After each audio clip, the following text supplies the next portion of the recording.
Good afternoon. Today's video is about the FTC, Twitter, and Elon Musk. There'll be a future video about a similar situation in California, but I wanted to briefly touch on this. This is not legal advice.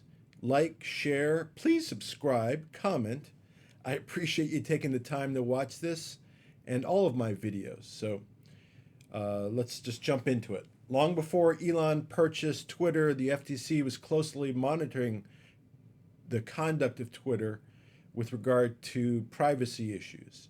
And this related to a consent decree, and this is in essence an agreement between the federal government and Twitter, which related to a complaint that the Federal Trade Commission brought per a 2019 hack of the information of Twitter and of users' information, and the settlement that came about in 2011 relating to keeping user information protected.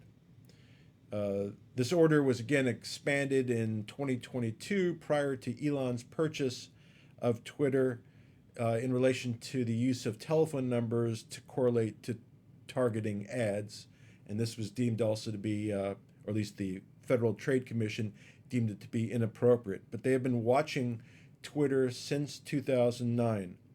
And one of the aspects of this investigation and the agreement was Twitter was forced to create a security plan and document it and keep it current. I guess one of the issues that has come up is that Twitter, after Elon bought it, may have disposed of certain software that might have also aided in protecting user information, but not certain of that this has been made as a precise allegation, but I know I've seen it as a potential allegation. So the FTC is now poking around to see, allegedly, if the information of users protected. They have wanted to examine to see what safeguards are now in place. They're examining Twitter Blue and see if that's a violation of any consent decree. And basically, in my mind, they're trying to snoop on Elon. Along those lines, some in the House Judiciary Committee have asserted that the FTC's actions with regard to Twitter in the current environment constitute harassment and overreach. But it's important to keep in mind, although it certainly doesn't justify conduct, but remember the government is generally immune from civil liability in their conduct as long as they're acting generally in their regulatory capacity. So even if they overreach, often they get a free pass. So in this case, that may be the case. I know in other occasions, we know like with regard to Silicon Valley Bank, there may have been issues with regard to regulatory follow-up there. We know with regard to MMTLP and naked shorting, FINRA, the SEC, that regulatory oversight is lacking, and there may be other reasons that it is lacking, which I will get into at some future video. So anyway, we get back to that the FTC is now snooping around and asking Elon for email. They want to also see how Twitter disposed of equipment post-sale, including the computers, and they want to see how they protected user information in the disposal of computers and office equipment. They apparently have sent about a dozen, this is as of March of 2023, they apparently have sent about a dozen demand letters to Elon, but as far as I know, no subpoenas, and there's no additional litigation pending, although as I indicated before, a consent decree arises out of litigation, and in effect it's a settlement, but a consent decree and the order that comes from it in these cases often lasts for 20 years. So it is likely still in effect. Could they go in and argue there's been a violation and try to reopen a case? They could, but obviously to this point in time they have not, and I'm sure that Elon will aggressively respond to any inquiries, and I think as of now they have responded in a very silent manner as such. So they've sent out about a dozen inquiries. They obviously could eventually try to subpoena the documents, But again, that would be subject to objection. There may be confidentiality grounds. There might be attorney-client grounds. And for example, so any communications between a client and their attorney are confidential, subject to very narrow exceptions if it's involving criminal misconduct, involving the lawyer, etc. But generally, there are objections that can be asserted if we get to the point where the FTC is actually pushing farther. However, some have said, and I wouldn't necessarily disagree, that this really appears to be a political campaign and an attempt to make it more difficult for Elon to continue to run Twitter.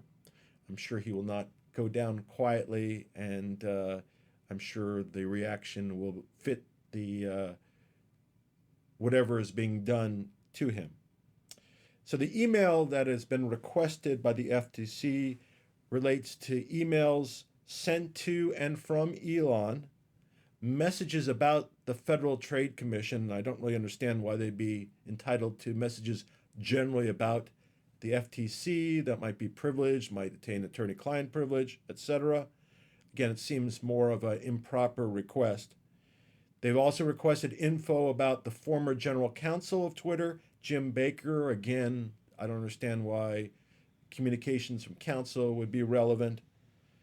And they also have asked for details of Twitter sales of computers and office equipment. As I said before, they're trying to find evidence to see if the privacy of users was protected post-sale of equipment.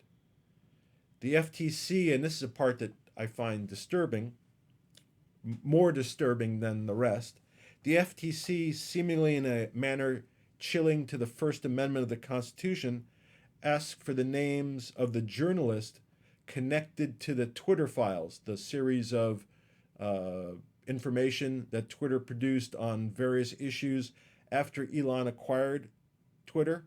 So they're asking for the journalists' names and what they had contact with, etc. They've asserted some qualification that they're entitled to see that information, just like the journalists would be. But it seems like that is, again, done for an improper purpose. Seems also would have a chilling effect on the First Amendment. And I'm sure and I expect that Elon and Twitter will battle and try to keep such information away from the FTC and the federal government and its agents.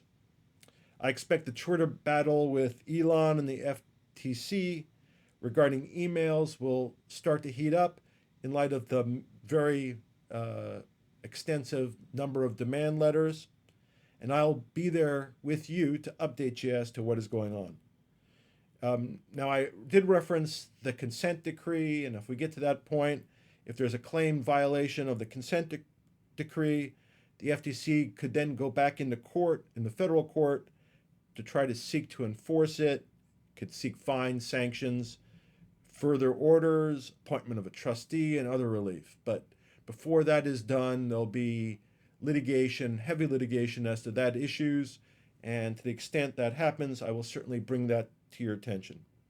Tesla, Elon, and all his counsel is well structured to take on what appears to be an obviously improper political attack.